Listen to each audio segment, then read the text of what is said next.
नमस्कार, आप देख रहे हैं सिटी तहलका और मैं आपके साथ रूही। चलिए शुरुआत करते हैं दिन भर की मुख्य खबरों के साथ। आदर्श वीवर्स कॉलोनी के बीच एक बार फिर गहराया विवाद। 1 साल से ऊपर होने के बाद भी नहीं हो पाया समस्या का कोई समाधान। शहरी परियोजनाओं के अंतर्गत कई विकास कार्यों का निगम ने करवाया शिलान्यास। पानीपत के एकता विहार कॉलोनी निवासी पवन का शव गोताखोरों ने दिल्ली पैरेलल नहर में खुबड़ू के पास से किया बरामद। पानी के तेज बहाव के साथ अपने आप को नहीं संभाल पाए सोनू व पवन।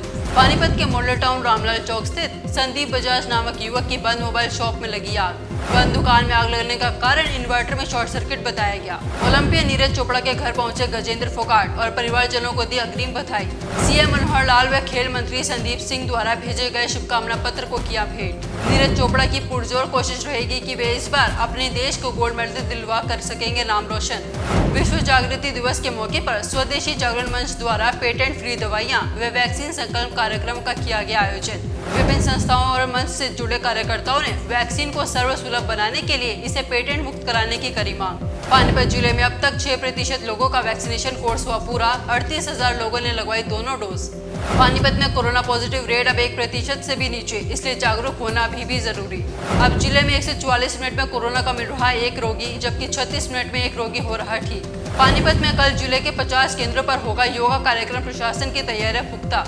पानीपत में 23 जून के बाद लोगों को मिलेगी गर्मी से राहत। मौसम विशेषज्ञों के अनुसार तापमान में बरसात के साथ आएगी गिरावट। आइए अब खबरों को दिखाते हैं विस्तार से। एक भी व्यक्ति छूट गया। वैक्सीन और दवाइयाँ, वैक्सीन और दवाइयाँ, मानवता करे यही पुकार। वैक्सीन और दवाइयाँ। विश्व जागृति दिवस के मौके पर स्वदेशी जागरण मंच द्वारा पेटेंट फ्री दवाइयां और वैक्सीन संकल्प कार्यक्रम का आयोजन किया गया। इस मौके पर विभिन्न संस्थाओं और मंच से जुड़े कार्यकर्ताओं ने वैक्सीन को सर्वसुलभ बनाने के लिए इसे पेटेंट मुक्त कराने की पुरजोर मांग की। इस दौरान स्वदेशी जागरण मंच के अखिल भारतीय कोष प्रमुख बलराम निंदवानी ने कहा कि वैश्विक मानवता आज कोविड-19 के रूप में एक अभूतपूर्व संकट व त्रासदी का सामना कर रही है, जिसके चलते पिछले 1 साल में दुनिया भर में 37 लाख से अधिक लोगों की असमय मृत्यु हो गई। इसके अलावा भारत भर में लाखों लोगों ने अपनी जान गंवाई।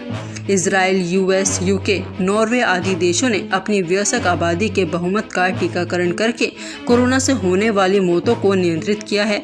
लोगों को कोरोना से बचाने के लिए दुनिया को करीब 14 अरब वैक्सीन डोज की जरूरत है, जबकि पिछले लगभग 6 महीने से सभी 8 फार्मा कंपनियों द्वारा कोविड टीके की केवल 200 करोड़ डोज का ही उत्पादन किया जा सका है। मंच के पदाधिकारियों ने इस दौरान कहा कि वर्तमान दर पर दुनिया की योग्य आबादी को टीका लगने में 2 से 3 साल और लग सकते हैं, जबकि पहले से ही टीका लगाए गए लोगों को पुनः नए कोरोना वेरिएंट से संक्रमित होने से बचाने के लिए 10 से 12 महीने के समय में सभी देशों की योग्य आबादी का टीकाकरण करना जरूरी है।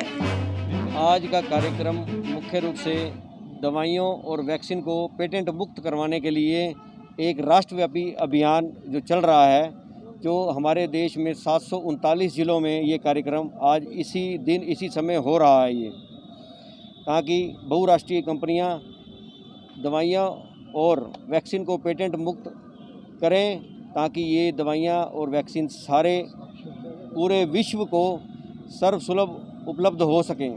इस समय पूरी मानवता कोरोना नाम की महामारी से दुनिया चपेट में है और कुछ मल्टीनेशनल कंपनियां अपने लाभ के कारण से इन दवाइयों की उपलब्धता बहुतायत में नहीं करवा रही और उसकी लागत भी बहुत ज़्यादा है। इसलिए इस समय लाभ का समय नहीं है। समाज में हर मनुष्य का बचना, जीवित रहना उसका मूलभूत अधिकार है और हम देवी शक्ति का जागरण कर रहे हैं और पूरे दुनिया विश्व में ये दवाइयों की उपलब्धता बहुत मात्रा में बढ़े और इसकी लागत कम हो, इसलिए हम इन दवाइयों और वैक्सीन को पेटेंट मुक्त करने का आह्वान करते हैं। ब्यूरो रिपोर्ट, सिटी तहलका।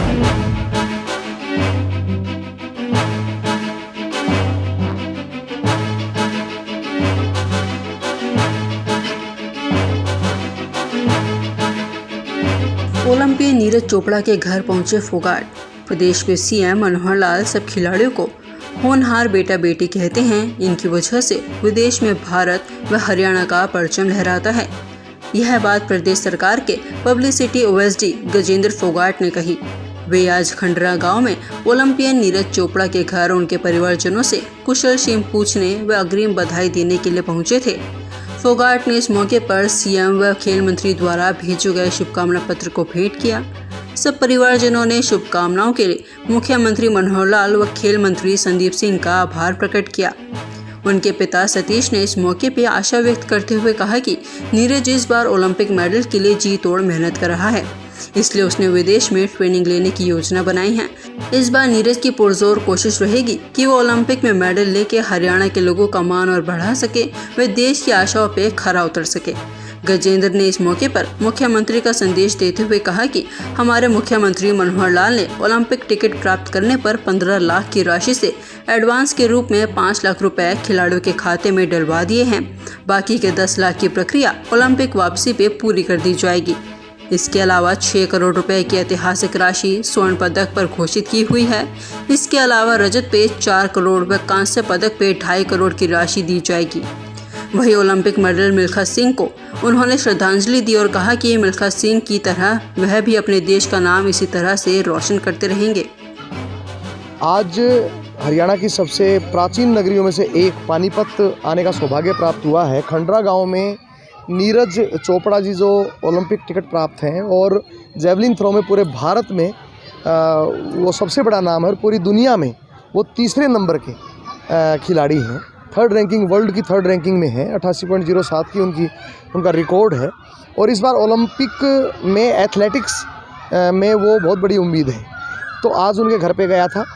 माननीय मुख्यमंत्री मनोहर लाल जी ने आदेशित कर रखा है कि जितने भी ओलंपिक बच्चे टिकट प्राप्त कर चुके हैं उनके घर जाके उनके परिवार का कुशलक्षेम पूछें और एक पत्र के माध्यम से उन्हें बधाई संदेश, जिस पत्र में माननीय मुख्यमंत्री जी का बधाई संदेश व माननीय खेल मंत्री जी संदीप सिंह जी का भी बधाई संदेश उसमें उद्धृत है, वो पत्र उनको हैंडओवर करना था, उनके हाथों में सौंपना था। वो सौंप के आए हैं और नीरज चोपड़ा जी के जो पिताजी हैं संदीप चोपड़ा जी और उनके चाचा जी भीम सिंह चोपड़ा जी, उन दोनों को बहुत बहुत शुभकामनाएं माननीय मुख्यमंत्री जी की तरफ से और पूरे हरियाणा के प्रदेश की सरकार की तरफ से उन्हें हम दे के आए हैं।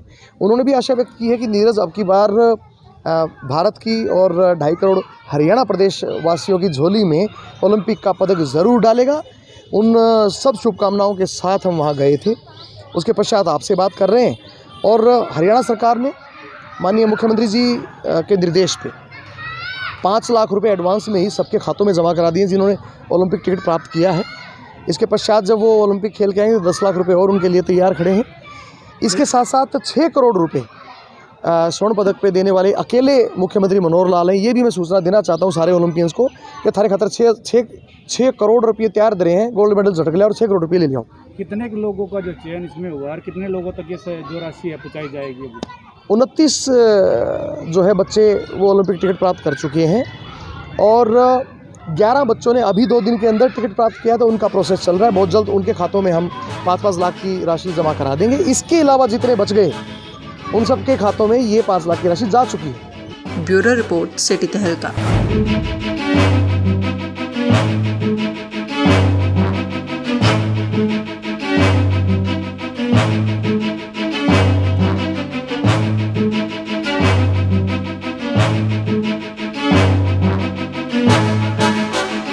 पानीपत के मॉडल टाउन रामलाल चौक स्थित संदीप बजाज नामक युवक की बंद मोबाइल की शॉप में लगी आग। आपको बता दें कि आग लगने का कारण इन्वर्टर में शॉर्ट सर्किट बताया जा रहा है। वहीं सूत्रों के हवालों से बताया गया कि जब मोबाइल की शॉप में आग लगी तो वहीं आसपास रामलाल चौक पर पुलिस के 2 जवान ड्यूटी दे रहे थे। जब उन्होंने बंद पड़ी दुकान में आग को लगे देखा तो आनन फानन में उन्होंने आग को बुझाने की कोशिश करी और दमकल विभाग को भी फोन करा और साथ ही दुकान के मालिक को सूचना देकर दुकान के अंदर आग लगी है इसके बारे में बताया। हमने देखा कि ऊपर से धुआं आ रहा था। धुआं आने के बाद हमने जवान ऊपर चढ़ाया और जवान ने बताया कि नीचे से धुआं आ रहा है और फिर भाई को संपर्क किया, दुकान वाला बुलाया तो नीचे आग लग रही ज़्यादा। फिर वो पानी पूनी गिरा, रेत गिरा, वो आग पे काबू पाया, आग बुझाई। ज़्यादा आग लग रही थी आग दुकान में, वो आग बुझा दी हमने। फिर वो फायर ब्रिगेड आई है, उसकी फायर ब्रिगेड को फ़ोन कराया, फिर वो बुलाई, फिर उसने भी अपनी कार्रवाई करी है। वहीं मालिक भी तुरंत अपनी दुकान पर पहुंचा और मौके पर पहुंची दमकल विभाग के द्वारा आग पर पूरी तरह से काबू पा लिया गया था। जब दुकान के मालिक से दुकान के नुकसान के बारे में बात की गई तो उसका कहना था कि फिलहाल अभी नुकसान का कोई अनुमान नहीं लगाया जा सकता है। जब दुकान की सफाई की जाएगी उसके बाद ही कुछ बता पाएंगे। 1.5 घंटा पहले फ़ोन आया था 7 वाले का कि छत के ऊपर से धुआं निकल रहा है। तो हम आए तो अंदर देखा तो सारा ब्लैक हुआ पड़ा है, धुआं आग से निकलती है। तो फायर ब्रिगेड वाले को फ़ोन किया, उन्होंने आके आग बुझाई है और बस उसके बाद आगे। तो किस कारणों से लगी है आग, कुछ आइडिया लगा आपका क्या? पता ही इन्वर्टर भी बंद था, लाइटें भी सारी बंद थी और कोई स्पार्किंग हुई है इन्वर्टर में, क्या हुआ है इन्वर्टर की वजह से ही हुआ है। तो इन्वर्टर भी सारा फूक गया है, AC भी फूक गया है, फर्नीचर भी सारा गया, मोबाइल भी गए सारे और ये कवर वगैरह थे वो भी सारे ब्लैक हो गए, फर्नीचर भी गया सारा। वो धुएं की वजह से ब्लैक हो और गया। जितनी भी फिटिंग थी सारी खत्म हो चुकी है, सारा ब्लैक हो चुका है। AC था वो भी आगे काला जो पूरा है वो फट गया आगे से पूरा। तो कितना एक आपका जो है नुकसान हुआ? अभी वो कोई आइडिया नहीं है क्योंकि जब तक सफाई नहीं होगी, साफ नहीं होगा तो पता नहीं लगेगा। ब्यूरो रिपोर्ट, सिटी तहलका।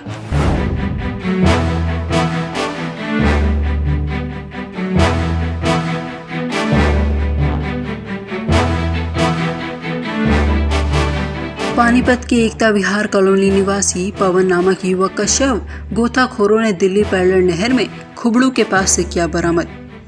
पानीपत में आमतौर पर युवक गर्मी से निजात पाने के लिए लगाते हैं नहरों में मौत की छलांग, जिसके चलते कई घरों के चिरागों की जिंदगी भी दांव पर लगती है। एक सप्ताह पहले 4 दोस्तों के साथ गए पवन व सोनू को भी इसका खामियाजा भुगतना पड़ा और अब परिजन उनके वापस लौटने का विलाप कर रहे हैं। परिजनों ने बताया कि 4 दोस्त गोहाना रोड पर बिंजोल के पास नहाने के लिए दिल्ली पैरलर नहर में गए थे, जहां तेज बहाव के चलते सोनू व पवन अपने आप को नहीं संभाल पाए और पानी के तेज बहाव के साथ बह गए। सर 13 तारीख को मेरा लड़का 4:30 बजे वहाँ बिजल वाले नहर पे गुम हुआ था, यानी गिरा था। 7 दिन हमने भागा दौड़ी करी दिन रात, तो हमें 7 दिन बाद खुबड़ू वाली नहर पे वहाँ पे मिला जाल पे। हमारी एकता विहार कॉलोनी से 13 तारीख को ये लापता हो गया था नहर के अंदर, और हमारी पूरी कॉलोनी का एक आदमी, एक औरत, एक नौजवान ने हमारा पूरा इस परिवार का साथ दिया और आज भी यहाँ खड़े हैं सभी। तो प्रशासन की तरफ से भी हमारे विधायक महिपाल ढांडा ने 2-3 बार हमने जब भी कहा तो तुरंत पानी कम करवाया उन्होंने। वोट की आवश्यकता पड़ी तो CTM को फ़ोन करके हमारे वहाँ बोट का भी इंतजाम करवाया, गोताखोरों का इंतजाम करवाया। सोनू के शव को गोताखोरों ने पहले ही तलाश कर लिया था, लेकिन एकता विहार कॉलोनी निवासी पवन का शव देर रात्रि खुबड़ू के पास से मिला। बताया जा रहा है कि पवन अपने घर का इकलौता चिराग था, जिसकी मौत की सूचना पर परिजनों का रो रो कर बुरा हाल है। फिलहाल पुलिस द्वारा शव का पोस्टमार्टम पानीपत के सामान्य अस्पताल में करवाया जा रहा है।